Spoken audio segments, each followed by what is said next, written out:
Hola amigas y amigos, por supuesto me siento muy feliz, muy agradecido con nuestro Padre Celestial por la bella oportunidad de estar nuevamente con ustedes. El poder compartir una porción de la palabra de Dios y el mensaje del Espíritu de profecía realmente llena nuestros corazones. Es que queremos ser más semejantes a Jesús. Bienvenidos a nuestro pan cotidiano. Hoy te presento a estudiar las palabras de Cristo, no las opiniones humanas. Pues la ley por medio de Moisés fue dada, pero la gracia y la verdad vinieron por medio de Jesucristo. San Juan 1:17. Al estudiar y entender, Señor, tu bendita palabra, rogamos que ilumines nuestra mente, que nos llenes de sabiduría para entender, pero no solo para entender, sino para ser hacedores, cumplidores de tu bendita palabra. Quédate en nuestra mente, en nuestro corazón, oh Padre eterno. En el nombre de Jesús lo agradecemos todo. Amén, amén y amén. Pues la ley por medio de Moisés fue dada, pero la gracia y la verdad vinieron por medio de Jesucristo. San Juan 1:17. Jesús era la luz del mundo. Vino de Dios con un mensaje de esperanza y salvación para los hijos caídos de Adán. Si los hombres y las mujeres quisieran recibirlo como su Salvador personal, Él prometió restaurarlos a la imagen de Dios y redimir todo lo que se había perdido por causa del pecado.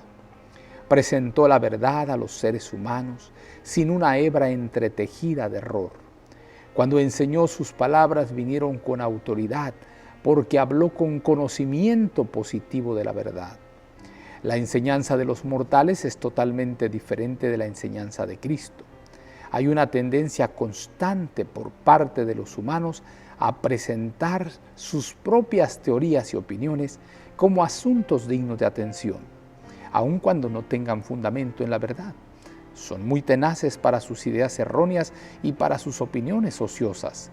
Se aferrarán firmemente a las tradiciones de la humanidad y las defenderán tan vigorosamente como si fueran realmente la verdad. Jesús declaró que cada uno que fuera de la verdad oiría su voz. Cuanto más poder acompañaría hoy a la predicación de la palabra si los ministros se espaciaran menos sobre teorías y argumentos humanos y mucho más sobre las lecciones de Cristo y sobre la piedad práctica. El que estuvo en el consejo de Dios, que había morado en su presencia, estaba bien familiarizado con el origen y los elementos de la verdad y entendía su relación e importancia para la humanidad. Presentó al mundo el plan de salvación y desplegó verdad del orden más elevado, incluso palabras de vida eterna. Patriarcas, profetas y apóstoles hablaron según eran movidos por el Espíritu Santo y declararon claramente que hablaban no por su propio poder ni en su propio nombre. Deseaban que no se les atribuyera ningún crédito, para que nadie los considerara como los originadores de algo de lo cual pudieran gloriarse. Fueron celosos por el honor de Dios a quien pertenece toda alabanza. Declararon que su capacidad y los mensajes que trajeron les fueron dados como delegados del poder de Dios. Dios fue su autoridad y suficiencia. Cristo es el autor de toda verdad, toda concepción brillante, todo pensamiento de sabiduría, toda capacidad y talento de los seres humanos son dones de Cristo. Él no tomó ideas nuevas de la humanidad porque Él es el originador de todo. The Review and Herald, 7 de enero de 1890.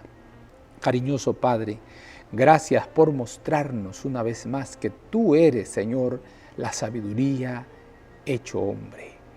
Eres realmente, oh Padre eterno, nuestra esperanza. En ti no hay debilidad. Tú eres, oh Padre eterno, nuestra luz, nuestra vida, nuestra esperanza. Gracias, Señor, por este mensaje tan oportuno para nuestra vida. Quédate en nuestra mente y en nuestro corazón. En el nombre poderoso de Jesús lo agradecemos todo. Amén, amén y amén. Jehová te bendiga y te guarde. Jehová haga resplandecer su rostro sobre ti y tenga de ti misericordia. Jehová alce a ti su rostro y ponga en ti paz.